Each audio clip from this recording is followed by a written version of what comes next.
Hello everyone, welcome back to another episode of r/ProRevenge. In today's episode, you want me to wait? I'll wait. You won't stop cold calling a printing company to sell us printing unless I agree to set up a meeting with one of your reps. Okay then. Need me to adhere to the dress code right now? Enjoy the fallout. Before we get started, make sure to subscribe so you will never miss a video. So let's get started. You want me to wait? I'll wait. Dear Penthouse, I never thought it would happen to me. Setting the scene, I am a pedestrian walking on the sidewalk with my bike at my side. I'm walking because I'm using my bike to carry some heavy groceries home. It's dark and we've had showers of hail all day, so I'm being careful and just walking home. I do this every Friday without issue, except for today.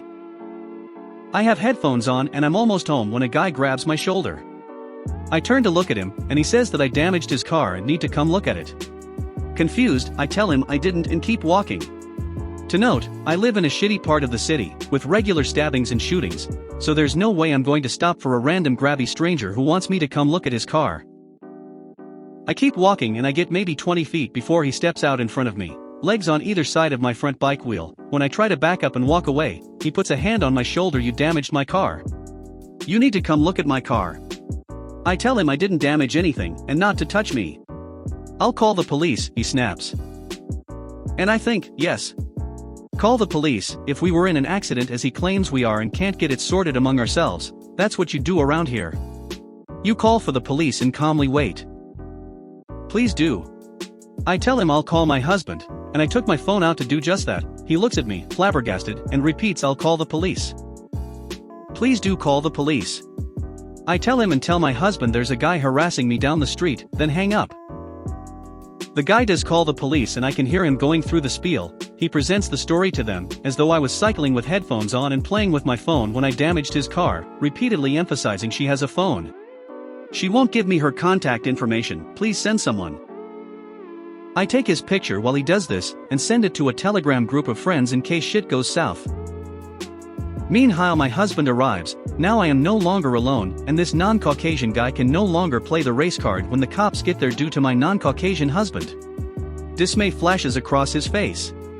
Husband asks what happened. I simply tell him I was walking home, and the guy stopped me from leaving, claiming I damaged his car. It's parked on the sidewalk, my husband says with a neutral tone. It wasn't parked. I was in it, he barks. Lawful definition of parking: stopping a car somewhere for longer than it takes for a person to get in or out, or to load or unload cargo.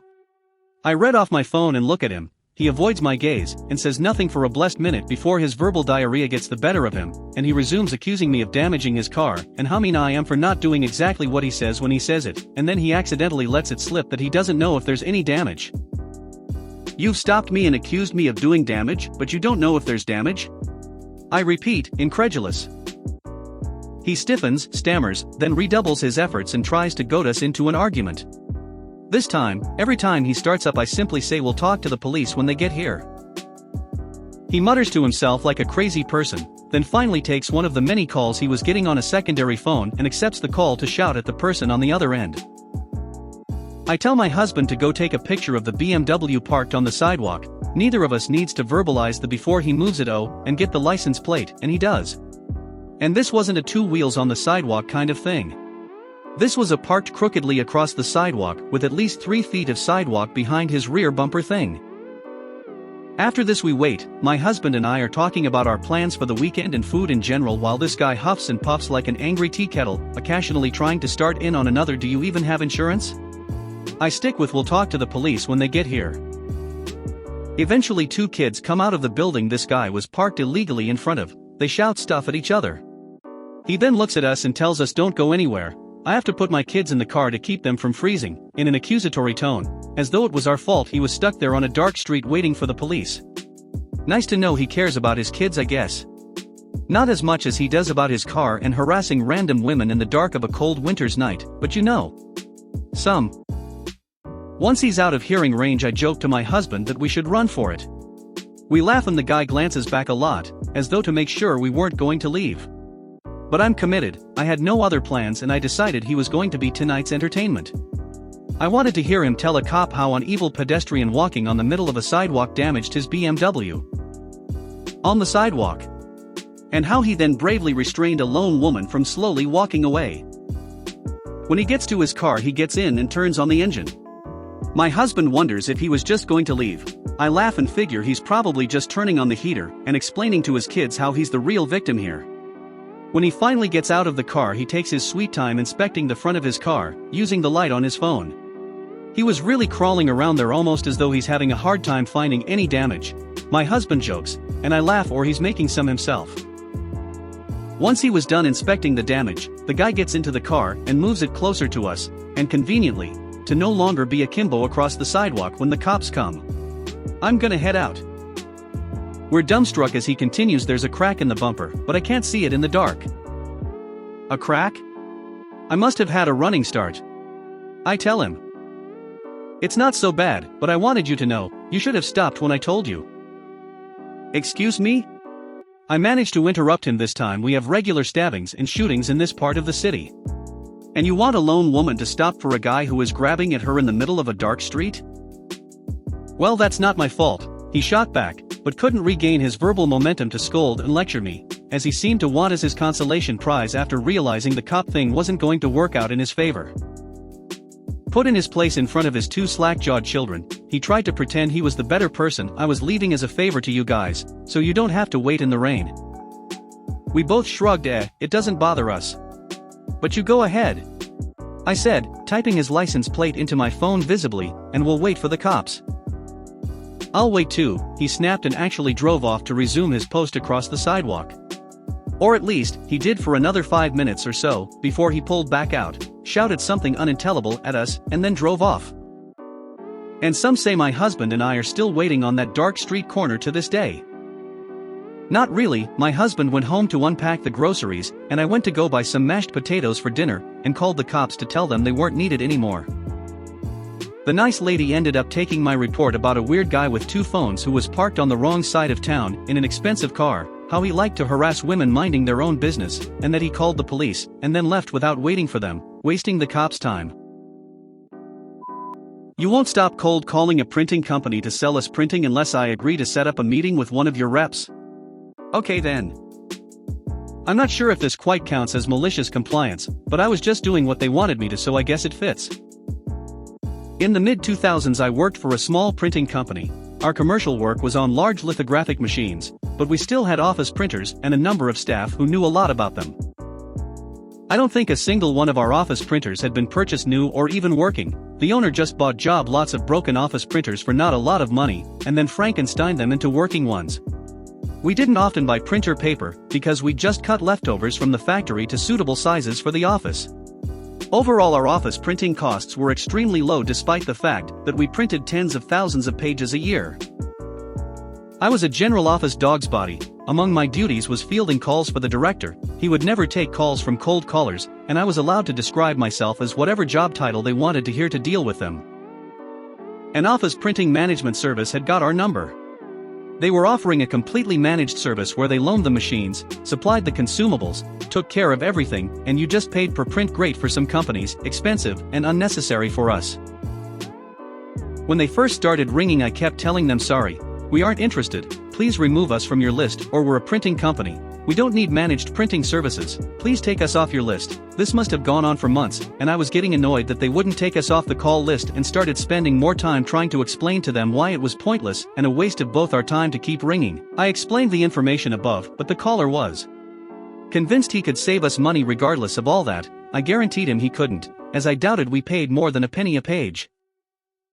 Naturally, he didn't believe me. As far as he was concerned, if I was answering the phone, I was the office junior. No one important answers the phone, who had no idea how much printing actually cost, and just too stubborn and or stupid to put him through to someone that mattered, and if he persisted eventually he'd get through to the right person who would reward him with a juicy contract. This same conversation was had at least once a week for the next month or two. He's desperate to let me set up a meeting. Besides, he says can take us off the list once he's set up a meeting with a decision maker. Right, fine, sure, you can book a meeting for your reps, but I guarantee it will be a complete waste of their time. I scheduled them a meeting with the office manager, me, on a Friday afternoon when I'm the only one in the office, so I won't be too busy and it'll be a diversion. The reps arrive, I show them into the office. They are clearly thinking we spend a lot on printing because we have so many damn printers, and I gave a rough idea of how much we get through in the office. They give me their enthusiastic spiel about all the advantages, focusing on the costs. They want to sit down with the figures and see what they can save us. Do I know what we spend at the moment? Paraphrased conversation. Me, not completely sure, think it's around 100 to 200 pounds a year. Rep, now that'll be a lot more than that with the amount of printing you do. Is that just the paper? Me, no, that's just ink and toner. Rep, looks skeptical, well there's the paper too. Me, to be honest, we mostly cut down leftover paper from the factory, or sometimes suppliers give us a few cases for free.